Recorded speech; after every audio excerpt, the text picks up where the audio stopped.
Bulletin d'information de Radio M, bienvenue à tous.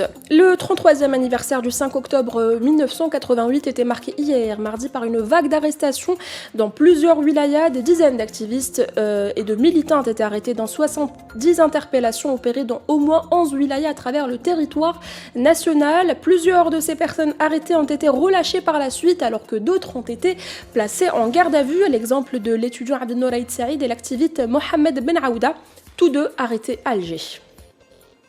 Le prix des viandes blanches va bientôt baisser en Algérie. Le ministre de l'Agriculture et du Développement rural a conclu un accord pour la baisse des prix des poussins.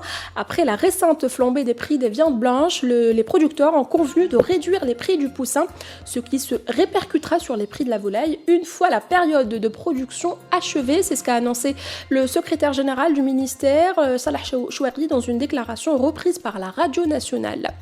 Émigration clandestine, près de 1900 migrants irréguliers sont arrivés par la mer en Espagne, pas dans la semaine du 27 septembre au 3 octobre. 72% étaient des Algériens, soit 1368 personnes, alors que 21% étaient des Marocains, 7% issus d'autres nationalités. C'est ce qu'a écrit sur son compte Twitter le journaliste Ignacio Cambrero, qui commente, je le cite, « Jamais la proportion d'Algériens n'avait été si élevée. Jusqu'à septembre, l'émigration a augmenté de 51%. » Dans le volet diplomatique, le ministre des Affaires étrangères et de la communauté nationale à l'étranger, Ramdan Lamamra, a effectué hier, mardi, une brève visite au Mali, au cours de laquelle il a été reçu par le président de la transition et le chef du gouvernement, aussi par le colonel Assimi Koïta et le premier ministre Choguel Kokala Maïga.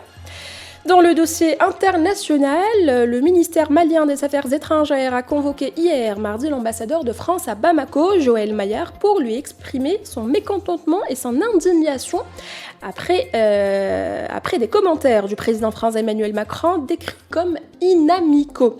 Emmanuel Macron avait appelé à ce que l'État revienne au Mali dans un contexte de forte tension avec le pays où la France est en train de réduire son dispositif militaire. Le président français a déclaré, je cite, « Il faut que l'État revienne avec sa justice. » Son éducation, sa police partout, en particulier au Mali, où des pans entiers de territoire restent livrés à eux-mêmes face aux djihadistes, aux tensions intercommunautaires et au trafic.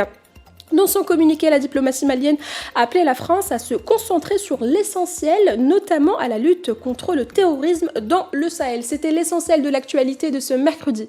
Merci de nous avoir suivis. Excellente journée à tous.